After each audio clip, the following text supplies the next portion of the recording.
Hey there. One question I'll get sometimes, or I'll see posted on the Reddit forums, is about, the question will be, is blank like writing on paper? And it's a pretty straightforward question, right? I mean, what's the experience like? And a lot of people think, for example, of iPads and how you're writing on glass and how that's not a particularly satisfying experience. And I think that's one of the things that draws people to these devices is not just the note-taking ability, but that feeling of connectedness that you also get with paper. And that's where that question comes from.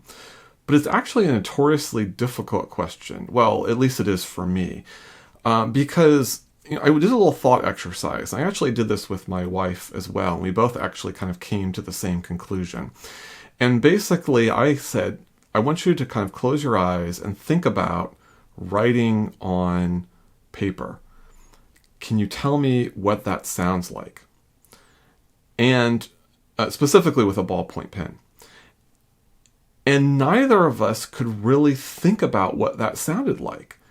We could visualize ourselves writing, but the sound just didn't come to mind.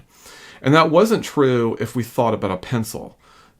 And we're talking about a regular pencil, not a mechanical pencil. In a regular pencil, a lead or graphite pencil, you can definitely hear in your mind, or we could, what that sounded like and what that was like. And most of our note-taking that we do is with a ballpoint pen. So this idea of is it like paper can actually be a really difficult question if you can't even think about what writing on paper is like. Now, hopefully that made sense. And maybe for some people that doesn't make any sense at all, and you can completely visualize what that experience is like. But personally, I've been writing on paper for most of my life until the last few years. Almost all the writing I've done has been on paper. And I cannot for the life of me visualize what that sounds or even feels like. So I thought the purpose of this video is we would kind of, riffing off of that theme, take a look at a number of key devices and talk about how close do they actually come to paper. And there's an interesting strategy that these devices employ in trying to simulate the paper experience. And that usually falls along the axis of resistance or sound. So some devices try to simulate paper by simulating some of the resistance and drawing on the surface. And some try to simulate paper by developing kind of this scratchiness to try to emulate not necessarily the sound of paper, but to have some sort of feedback that gives a different experience than writing on top of a glass screen. So the devices we're going to look at to kind of explore this idea is first we're going to look at a pad of paper. I'm going to take a ballpoint pen and a standard pad of paper. We'll listen to what that sounds like on the microphone. I'll give you my sense of what the resistance is. And then we'll start to compare that with other devices. We'll compare that with the Supernote, the original Supernote with the Feel-Right film, which is very much focused on resistance, as is the Supernote A5X using the Feel-Right 2 film, which is also focused on resistance, but they do it in a very different way. We're going to look at the Boox Note Air 3C. That's definitely more focused on the auditory sense and the scratchiness. We're going to focus on the Boox Go 10.3, which also is auditory. And then finally, the Remarkable 2 and their film. And we'll get a sense of how that plays along the sound and resistance spectrum. So we'll do those demos. I'll give you my thoughts, and maybe for once, I'll be able to answer the question about whether these devices are like paper or not, because I've definitely struggled with that up until now. Okay, so we're going to baseline here with the good old pad of paper and a ballpoint pen. So I'm going to go ahead and just do some scribbles here on the microphone, and we'll see what that sounds like.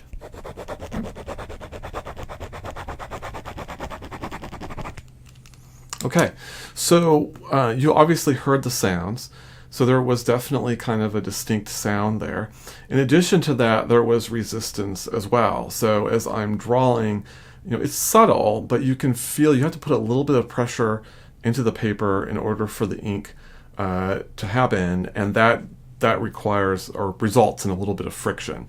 So you're getting both resistance on the paper as well as that sound. So that's what it sounds like to do a ballpoint pen on a piece of paper. One last time, just the baseline again. Okay, let's see how these other devices fare. We're going to start with the Supernote A5X. So this is using the original Feel-Right 1 film, and I'm going to be using their Heart of Metal pen, which has the ceramic nib. So let's go ahead and see what that sounds like.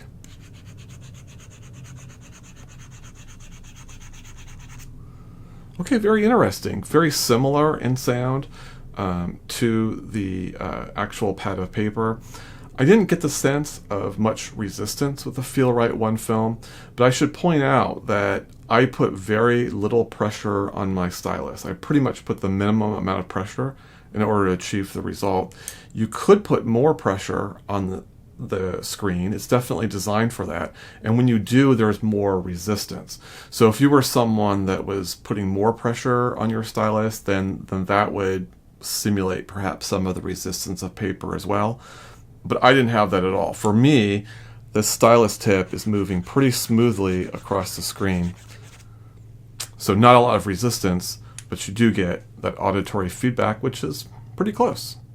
Okay, let's go on to the next device. Okay, so the next device we're going to look at is the Nomad, the A5X2, so another Supernote. This one has the Feel-Right 2 film, which has more resistance. So let's see what that sounds like.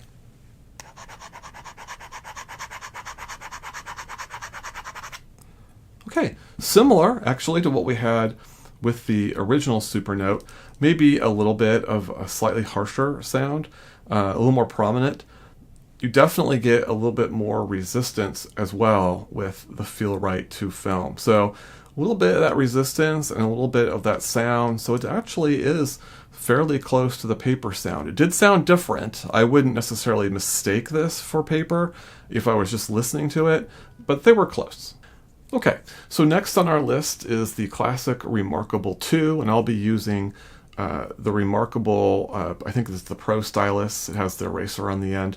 And I should point out with the Nomad, I used a ceramic, the push pen. So I'm trying to use basically the pen that either comes with the device or is suggested for the device by the manufacturer in each of these cases. In this case, I'm using the Remarkable stylus. Let's see what it sounds like.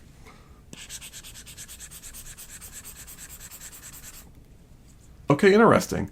Definitely get really prominent auditory feedback. The sound was a little bit lighter than paper, but not too far off. I don't think, it's kind of, if you think of the paper sound being like here, and you've got maybe a bassier sound on the Supernote, this is on the other side. I think it's a little more treble, for lack of a better phrase. I'm treading water, but hopefully you get the idea of what I'm trying to convey here. But I don't think that they're necessarily that divergent. They just do it in a very different way from the source paper that we just tried. I didn't get any sense of resistance on this, but again, I'm not putting any particular pressure on the stylus, so it's really more that auditory feedback. Okay, next up, the Note Air 3C. Let's go ahead and see what that sounds like using the pen that comes with the device.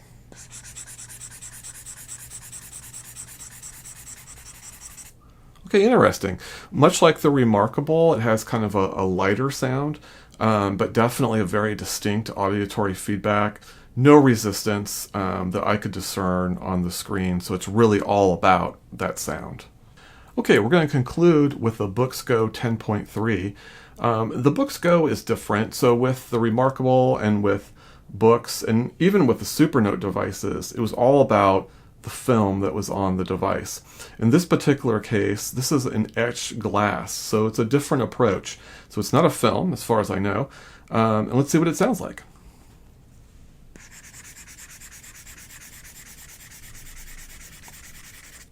Okay, very similar then to the last couple devices we've heard.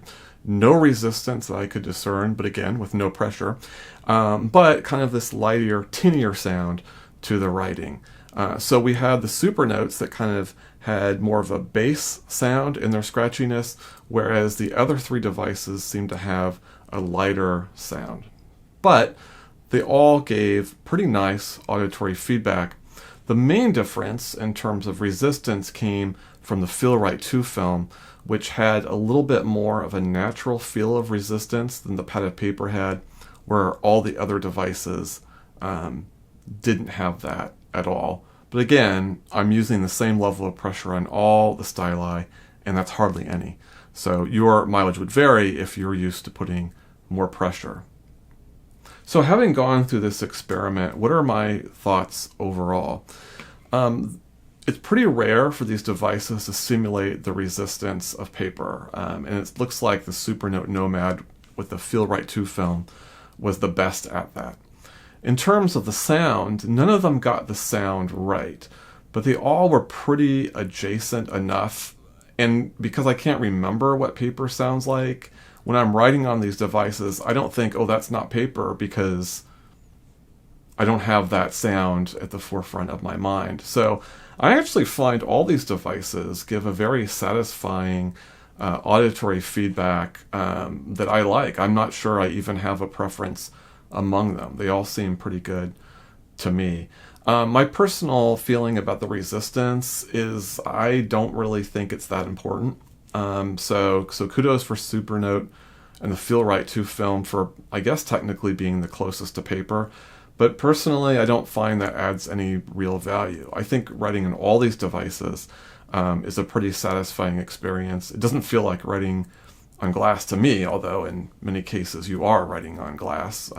Maybe not directly in the case of the films, but certainly with the Go 10.3. But they're all satisfying, and they're just a bit different, which is unfortunate, because if you're a viewer and you want to know which one has the best experience, it's going to depend entirely on what you like.